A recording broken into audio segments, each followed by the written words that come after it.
But anyway, I couldn't see out the window. I don't remember rain or anything. I just remember being in my seat, like shaking. I wonder what was going on.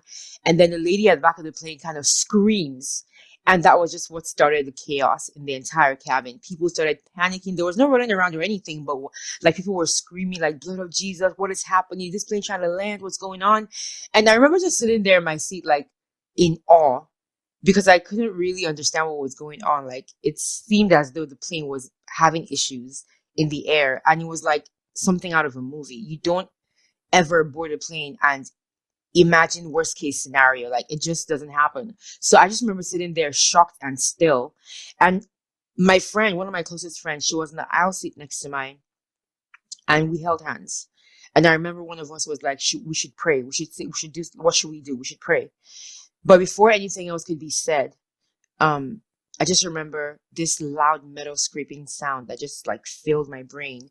And my next vivid memory after that is opening my eyes, and I was in a hospital bed in South Africa, and 5 weeks had passed, and I was waking up from a coma. So I guess at that point I must have blacked out, and I do have bits and pieces of memories of things that happened between the blacking out on the plane and waking up in the hospital in South Africa, but it was only bits and pieces, like things I thought were a dream, but my mom confirmed eventually that did happen, like me asking for her, and me complaining about pressure in my hands, and like my hands feeling like they're about to explode, and lying in the gurney while people were like hovering over me and stuff. So I think those are like flashes of things that happened after they found my body in among the Oh, plane debris, yeah, while still in Nigeria, yeah.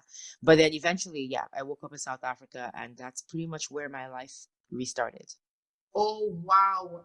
And I know it's even after so many years, obviously would still be a painful subject.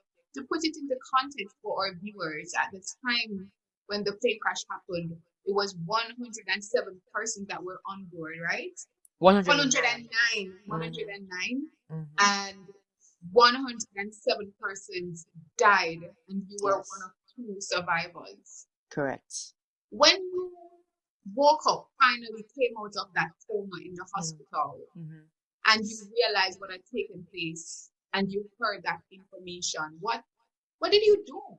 What was your reaction? So I actually found out about the truth of the accident about 4 months into my treatment in South Africa.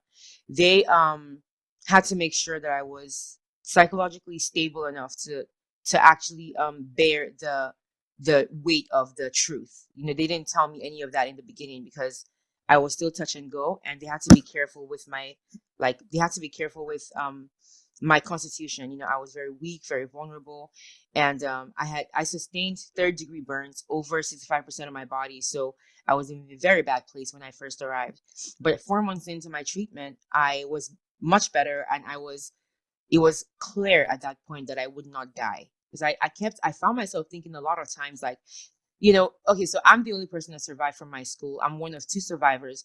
Now, how do I want my life to go moving forward? If these people were alive today, how would they want me to live my life? Like, what would be the best way to show that I appreciate this life, this gift that was given to me, in a way that would also honor their memories? Because also their loved ones that they left behind were another thing.